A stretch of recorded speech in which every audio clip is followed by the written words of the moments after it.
বাবা আমি বাড়িতে চলে আসতেছি, আমি অলরেডি ট্রেনে উঠে পড়েছি। আমার পক্ষে আর সম্ভব না তোমার জামাই অন্য কাউকে বিয়ে করতে চায়। আমার সন্তান হয় না বলে সে অন্য কাউকে বিয়ে করে নেবে?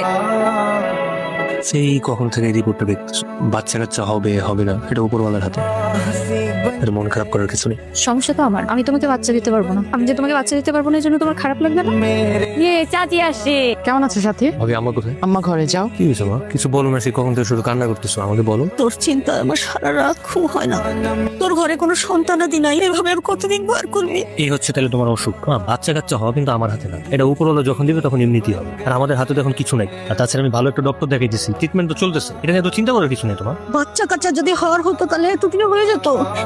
ওর উপর আর কোনো ভরসা নাই বাবা। আমি একটা মেয়ে দেখে রেখেছি, আরেকবার বিয়ে কর বাবা। আমার ছেলে নিঃসন্তান থাকবে এটা আমি মেনে নিতে পারবো না, পারবো না। মা কথাবার্তা বলার সময় একটু ন্যূনতম হুঁশটা রাখো, যে কখন কি বলতে হয়, কারে কি বলতে হয়। আমি চাইলে এখন অন্য একটা মেয়ের বিয়ে করতে পারবো না। আর আমি জানতাম এই বাড়িতে আসলে এই ধরনের কথা আমার শুনতে হবে, এই জন্য এই বাড়িতে আমার আসতে ইচ্ছা করে না। শোন, তোকে বলে রাখছি, তুই যদি আমার কথা না রাখিস আমি আর এক গ্লাস পানিও নেবো না, কিচ্ছু খাবো না।